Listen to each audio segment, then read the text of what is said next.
Alright guys, hi, I know it's been a couple minutes since I did the last videos, and today I'm wearing the singlet I can't really demonstrate that well in because it's pretty see-through, but you know, here we go.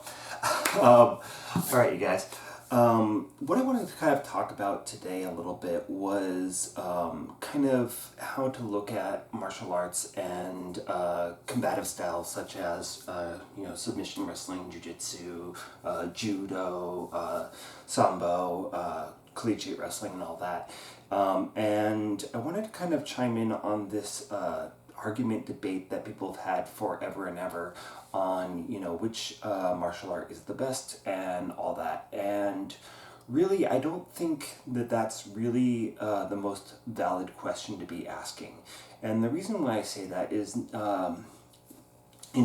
it depends on your perspective and what you want to get out of whatever martial art it is that you are practicing. And so when we are talking about, the history of martial arts and what makes a good martial art and what doesn't, it's very subjective. So if we go with the standard argument that people make is, what's going to be the most effective in a street fight? Well, what's going to be the most effective for self-defense? Well, for that type of thing, and really with any martial art, actually, I'm gonna say that one of the things that's going to add the most inherent value to a martial art is not necessarily the martial art itself, but how the martial art is practiced.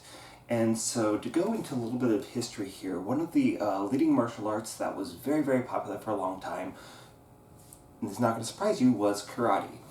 And the thing about karate was that it became very, very popular around the time that the original Karate Kid movie started coming out, and people started becoming very, very interested in this martial art. And up until that point, karate was mostly taken very, very seriously, and it was, if you were to put a Muay Thai fighter against a karate practitioner, and told him to fight, that would either be a pretty even fight or the karate practitioner would win. And nowadays, those roles are definitely flipped, where Muay Thai is definitely going to be the stronger of the two martial arts. And the reason for that was, following the Karate Kid movies, people were starting to flock to these gyms. They were getting very, very saturated. And over time, the people would start getting bored and they wouldn't stick with it. And so now all these gyms had expanded. They had done all these steps that were rather expensive. Now they have bills to pay, all that.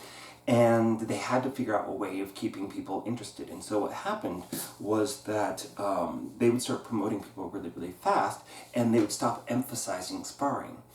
And so people were getting promoted to black belt who had never sparred, and they weren't practicing it as long as somebody who had before that had practiced it. So now you have people who don't understand that old tradition of karate now running their own schools.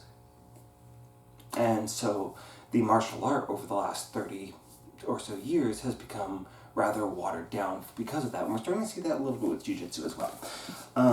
So the thing about Muay Thai, as far as the stand-up game goes, is that it is, it's a lot simpler, I think, than any other martial art that I've studied personally. I studied Muay Thai, Jeet Kune Do, Kali, Brazilian Jiu-Jitsu, Penatukan, that type of thing. And a little bit of Wing Chun in there, but that kind of all melts together, right? So,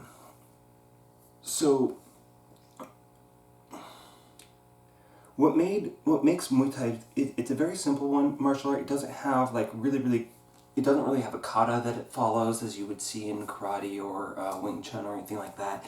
And people, when they practice it, it's all about the conditioning. And so one of the things that my coach says pretty often is that the person who has the fullest gas tank at the end of the fight is the one who wins the fight. And so if you are doing a martial art where you never spar, which, by the way, if you haven't sparred, you get exhausted fast in stand-up game. Like, it is really, really exhausting. There's a reason why people say that it eats up, 800 calories an hour to spar in either a grappling sport or a standing game. And the thing is if all you've ever done are katas, and you now have to fight in a fight, the person with the better condition is the one that's going to win, whether or not your katas are absolutely perfect or not. So that's one thing. So that's one of the big, the first thing I would say is the most important thing that goes into whether or not a martial art is effective.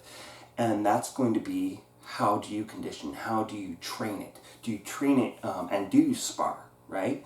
And so you can potentially take absolutely any martial art and have it be really, really valid. Whether or not it started off as the most legit thing ever, it could become the most legit thing ever if you are using it practically. And the second thing that's going to go into that is comes from Bruce Lee, and I'm probably going to quote him twice on here, but it is the take what is useful from a martial art and practice that. Keep that. Don't try to learn everything all the time. And I think if it actually emphasizes on this channel as well, is that, you shouldn't be necessarily trying to learn absolutely every technique. I think you should try it. I think you should definitely try it rolling. But from any position, you should be trying to focus on maybe 2 or 3 techniques from each position, and then have follow-ups to things and learn how to chain things together and have patterns that you start developing in your rolling. And that's what's going to make you a more effective grappler. So, if you are doing a martial art and it's got all this filler stuff in it that's not really practical in this day and age compared to when it first came out, then it's probably not going to be the best martial art for you to practice. And one of the ones that people bring up a lot is going to be Aikido. Now, as I understand it, and I haven't studied Aikido since I was a little kid, so none of that even counts, but the thing about Aikido was that the way that I understand it, that it was started, was that people were wielding these ginormous swords that were really heavy, and if you got hit by one, you'd be cut in half, but they were unwieldy, right? And so everybody was always overextending themselves, and therefore, you could just use that energy and move it, and then that's where all the Aikido throws go into. Now, there are good wrist locks in Aikido. If you're fighting against somebody who's drunk, there's a lot of value there. But if you go up against somebody who's been studying Muay Thai, you're way out of your element, right? Even if somebody studied karate properly, you're out of your element. You're not going to win if your only martial art is Aikido. But that being said, why is Brazilian Jiu-Jitsu such a popular martial art nowadays? Well, when in the early times for the UFC and professional fights of that nature, you would have the Gracies and other, Jiu-Jitsu black belts coming out of Brazil, coming to the U.S., and they were fighting, and they're doing it in their kind of more Vale Tudo style, which means anything goes. And they would take these high-end Muay Thai and karate fighters, bring them down to the ground, and then those fighters didn't know what to do anymore. And so, on the flip side, from a self-defense standpoint, we are told pretty early on that you never want to take a fight to the ground. Does that mean Brazilian Jiu-Jitsu is useless? No, because 80% of fights go to the ground.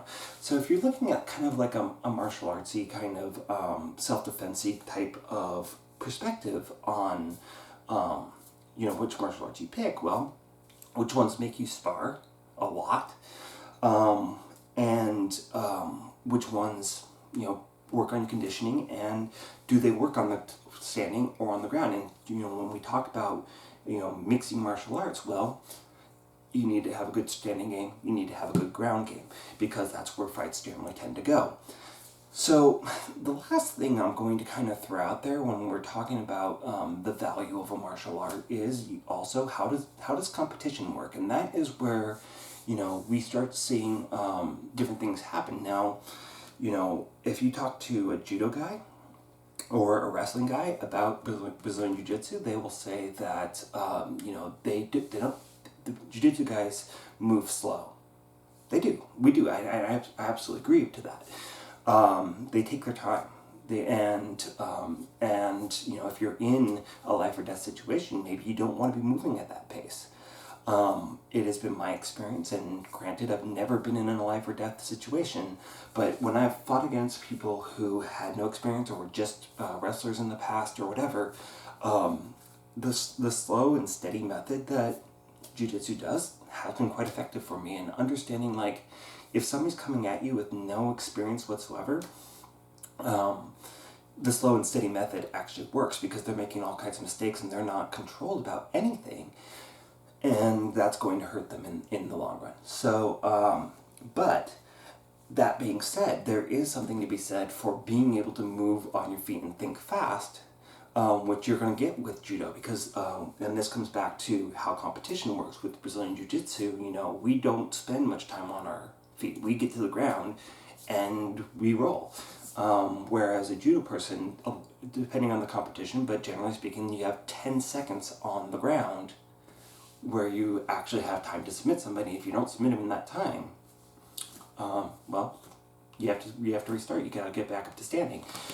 And so they value, you know, how powerful is the throw, how far does the throw go, which in a self-defense situation, you know, throw somebody far and run away, that's a great way to defend yourself.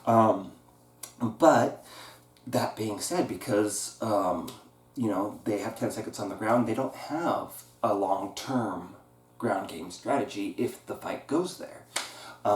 And so there's that. Well, let's talk about collegiate styles of wrestling.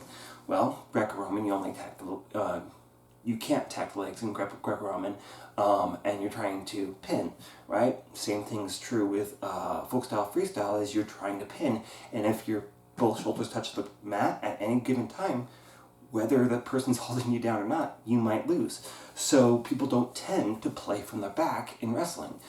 Well, what happens if you're in a fight and you end up stuck on your back?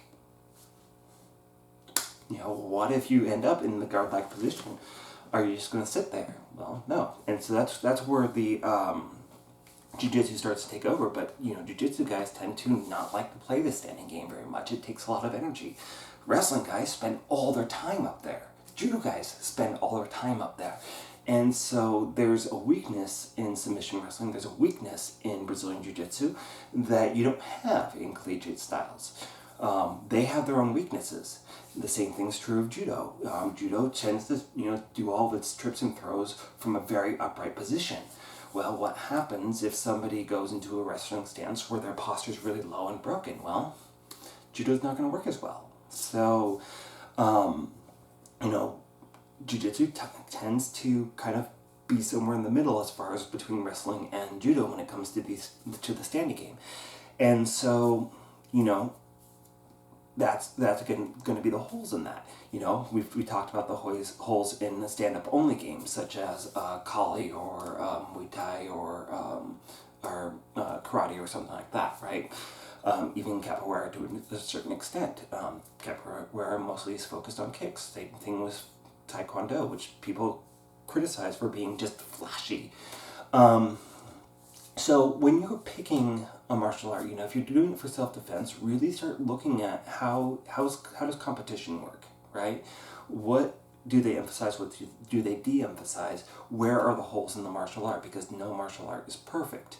So do the martial arts that complement each other if you're really concerned about self-defense. Now, here's the other thing. Why did I do Wing Chun? Why did I do Jeet Kune Do? Why did I even do Muay Thai? Right? I'm not really into standing game, right? I'm not. But you know, the thing is I love Kali.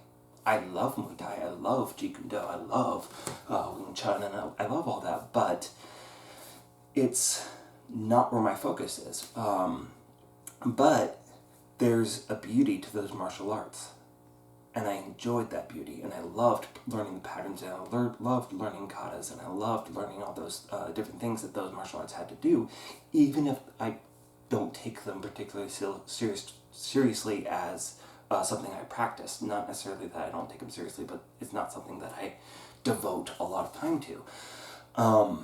So if you do martial art and you like the beauty of it, you like learning the katas, you like learning patterns, you like the whole wax on, wax off things, which I definitely feel with a lot of the Wing Chun that I did and a lot of the Jeet Kune Do I did, and Kali especially. Yeah, that stick fighting and all that, you do a lot of like pattern stuff, and then you learn that, you know, those systemas break down once you get into a real fight and people don't follow those katas, right? So you get in a knife fight, people don't go angle 1, angle 3, angle 5, whatever, right? They go in whatever random pattern that they're going to go in. So, you know, there are limitations to those martial arts. So, you know, take what you want from your martial art. There isn't a wrong answer, except for if the martial art isn't meeting the ends that you want it to meet. And maybe it does, right? You might be doing karate, and maybe that's a very good striking game for you, but maybe you need to do a ground game as well, so that you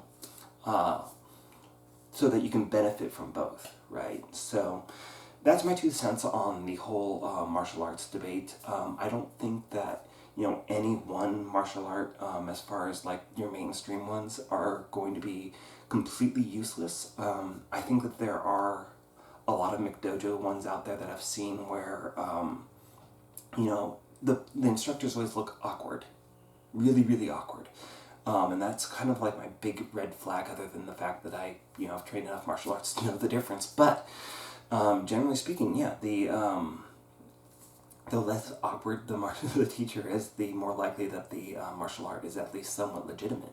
So, you know, I would kind of try a class, see how the instructor teaches. I've been told many times when I was going to Maine and I was looking for schools, my coach had said to don't take the first class. Watch the first class. Watch how the instructor teaches and how the students interact, because when you are trying to learn the technique, there you're not necessarily watching objectively. You're focusing on the technique. So.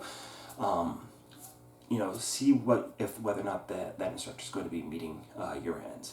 So, guys, I know this was long-winded, but I just kind of wanted to give you a little bit more of that, so that if you guys are inspired by this channel to actually go out and train something, you know, start doing your research, start learning and figuring out what you want out of it, and then find whatever club or school or whatever you want to do based on that. So, there's my spiel on which martial arts are best.